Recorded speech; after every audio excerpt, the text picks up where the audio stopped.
Students, in the past few lectures, we have learned about basic equations of kinematic motion, and we have even learned about relations between kinematic terms, and we have described the equations of motion, and even we have solved few problems application part uh, based on kinematic equations.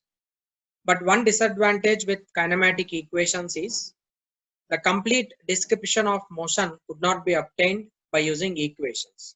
Only a specific value, only a specific, at particular specific time, you will be getting information in using kinematic equations.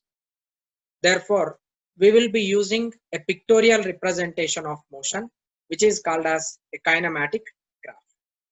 In kinematic graphs, the complete description of motion can be obtained just by using one single graph.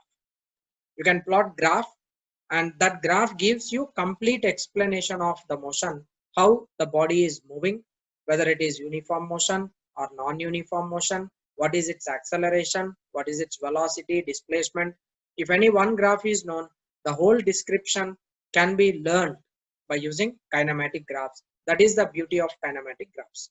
So it is mandatory to learn such pictorial representation of motion, which is learnt under this section, kinematic graphs. Kinematic graphs, as I told you, it gives the complete description of real events and real motion of the objects. Therefore, basically, depending on our kinematic terms, you can plot three different graphs. Three different types of kinematic graphs are possible. They are: number one, displacement time graph; number two, velocity time graph; number three, acceleration time graph. First one is displacement time graph, second one is velocity time graph, and the third one is acceleration time graph. As we know that kinematic terms are S, V, and T and A. These are the four different terms which we have. S and T, this is one graph. V and T, this is one graph. A and T, this is one graph. So you can plot graphs for distance with respect to time, velocity with respect to time, acceleration with respect to time, which gives you three different types of kinematic graphs. And you can plot displacement on y-axis, time on x-axis, because time is independent quantity.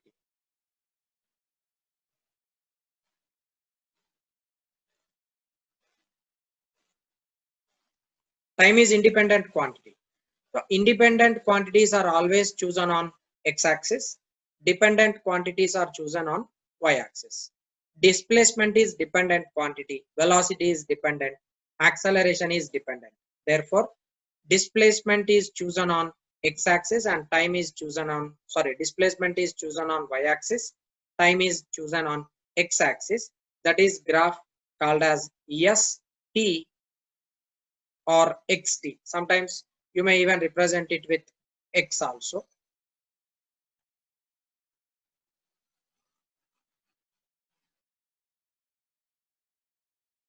Displacement time graph, it is ST.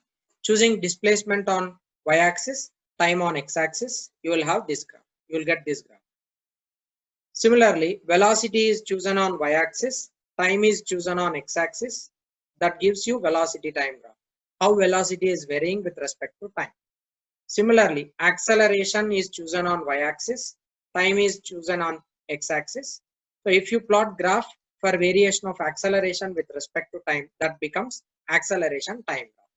So there are three different types of kinematic graphs, and each kinematic graph has three different cases. This has three cases, this has three cases, and this also has three different cases. Displacement time graph, three cases, where you will be choosing displacement always on the y-axis, time on x-axis. So this is case A. What it is, you are plotting a graph for displacement and time such that displacement time graph, you have got a straight line which is parallel to time axis. This is case A.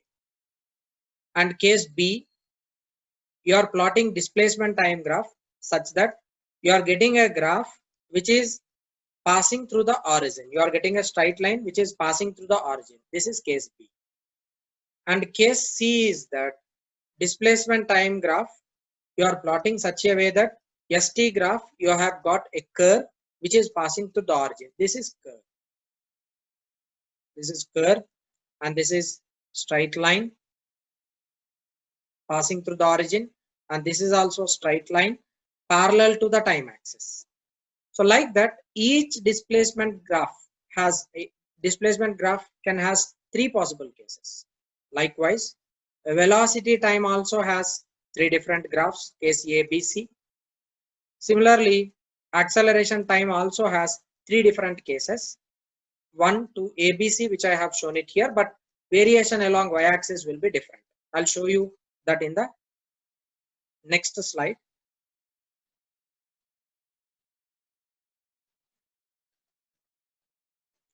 See, in this you can see that clearly. What you are doing, velocity you are plotting it on the y-axis, time you are choosing it on the x-axis. So velocity time graph, this is case A, where VT graph is a straight line parallel to time axis, and this both comes under B only. This is velocity time graph B, and this is 1, B, and this is 2. Of course, this is displacement, but here it should be velocity, right? Similarly, here also it should be velocity. Velocity time graph, it is curve. Okay. So you will be getting three different cases in case of velocity time graph also. VT graph is a straight line parallel to time axis. VT graph is a straight line passing through the origin. VT graph is a curve which is passing through the origin, or even it cannot pass through origin also, no problem. And similarly, acceleration time graph, you are plotting acceleration on y-axis, time on x-axis. You have again three possible cases. Case A, AT graph is a straight line parallel to time axis, and case B, AT graph is a straight line passing to the origin, and case C, AT graph is a curve, right? So in all the three kinematic graphs, the cases are same, but the description is different. Each graph has its own unique information. So totally 3 in the first case, 3 in the second case, 3 in the third case. It will be giving you 9 different variable graphs, 9 different graphs overall you need to explain. So any motion, any type of motion it can be, whether uniform or non-uniform. If you plot graph for that motion, out of these 9 graphs, it will be exactly resumed by any one graph. So these 9 cases are very important to learn. Any type of motion, if you are dealing with, if you plot graph for that particular motion, out of these 9, one will be coincident. Carefully. So in the case 1, we are plotting displacement time graph, which is a straight line parallel to time axis. This is case A. ST graph, as in this graph I have shown you, it is a straight line parallel to time axis. What does it denote? It represents that at any particular time, the body is at same distance, it is at 3 meters. So this is the information you are getting from this graph. So at any time, displacement of body is constant, that is 3 meters. At 1 second, 2 seconds, 3 seconds, 4 seconds, at any second, it is at 3 meters. Therefore, body is in rest position. If body is in rest position, delta S is equal to 0. If delta S is equal to 0, what about delta V? Delta V is also equal to 0. Delta V is equal to 0. Then what about acceleration? Change in the acceleration also equal to 0. Even acceleration is also equal to 0 because body is in rest position. So whenever you are getting graph which is parallel to time axis, that too especially distance time graph or displacement time graph, you should consider that body is in rest position. So let me make it clear. We are now plotting case 2, that is ST graph is a straight line passing through the origin. Yes, displacement is chosen on y-axis, time is chosen on x-axis, and you have plotted a graph which is straight line passing through the origin. And from this graph, it is clearly mentioned it. Each meter, it is traveling in 1 second. From the graph, it is clear.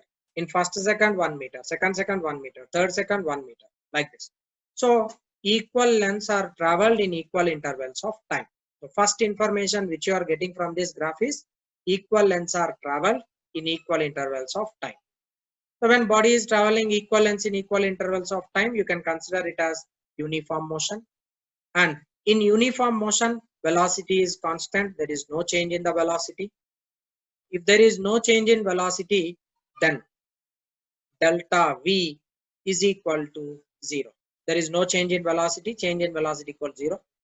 And fifth point is that if delta V is equal to 0, as you know, A is equal to delta V divided by delta T. Delta V is equal to 0. Therefore, acceleration is also equal to 0. Body is moving with uniform motion. Acceleration is 0. Velocity is constant. Change in velocity is equal to 0. And next thing you can find out. This is ST graph, right? Let us calculate slope of this. Slope is represented with m, that is y component divided by x components. You are taking displacement along y-axis, right? So it is delta s divided by time on x-axis. So it is delta t.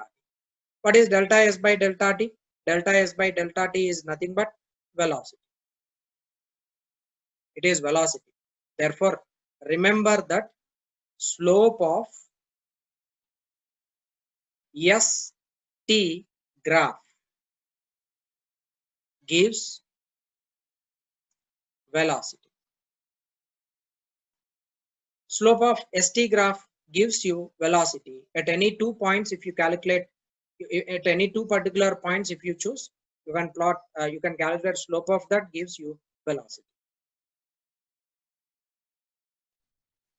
So case C is that ST graph is a curved graph.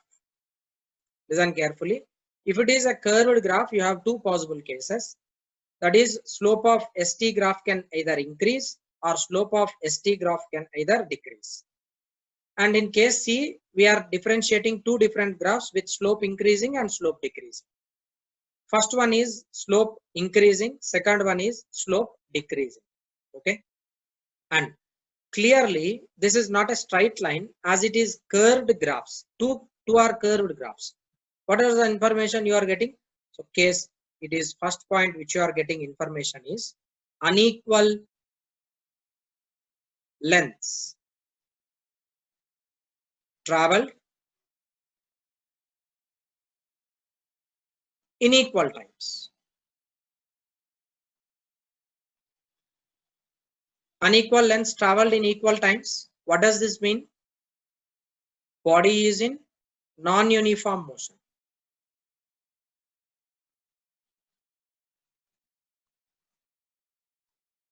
Body is in non-uniform motion. As body is in non-uniform motion, you can clearly write as body is in non-uniform motion, delta V or velocity is not equal to constant. Right? Velocity is not constant. Velocity is not constant. It means that delta V, change in velocity, is not equal to 0. If change in velocity is not equal to 0, as we know that A is equal to delta V by delta T, change in velocity is non-zero. Therefore, acceleration is also not equal to 0. Body will have some acceleration. Right? And sixth point is that slope. Okay. Slope is equal to delta S divided by delta T. If you are calculating slope, what you are getting? You are getting velocity, right? If slope of the graph is increasing, what does it mean? Velocity increases with respect to time. See, check it up, slope here. Now, let me consider this is 1 second. And this is 2 seconds. And this is 3 seconds. As time pass on, what is happening to displacement? In last second, body is traveling greater displacement. So therefore, as time is increasing, what is happening? Distance traveled is also increasing. That means that slope is increasing with respect to time. So as the slope increases, velocity, slope increases, what does it mean? velocity increases. Velocity increases and it is positive value. As velocity is increasing, what does it mean? It means that body is accelerating. Body is accelerating. So simply you will take two different points and you can find out slope. If it is positive, it means that velocity increases. If slope is positive, velocity increases, therefore body is accelerating. Acceleration is also taken as positive. Next, coming to the second graph, slope of ST graph is decreasing. Check it up. In the first second, body is traveling larger length. As time pass on, what is happening? As time pass on, the distance traveled by the body is decreasing with respect to time. Okay, so slope decreases. What does it mean? Velocity decreases. If slope is decreasing, velocity is decreasing. If velocity is decreasing, what does it mean? Body is decelerating. Body is decelerating, or even you can call it as retardation. Body is having a retardation. Velocity is decreasing with respect to time. So slope can be positive or slope can be negative. Okay. M can be greater than 0. It means that V is positive and A is positive. And M is less than 0. It means that V is negative and acceleration is also negative. Right? This is the complete picture. From these two graphs, you have got complete picture of motion. You are able to tell that it is non-uniform motion, and you are able to tell that velocity is either increasing or decreasing. If velocity is increasing, you can tell that it is accelerating motion. If not, it is decelerating motion. And by calculating the slope, you can find out change in the velocity, and as well as you can find out even acceleration if change in velocities are calculated. So slope of ST graph gives you velocity. From velocity, if it is positive, you can tell that it is accelerating motion. If velocity is negative, you can tell that it is deceleration. These all information you will be getting one from one single graph, which is not practically possible to get it. The same information you cannot get from equations of motion.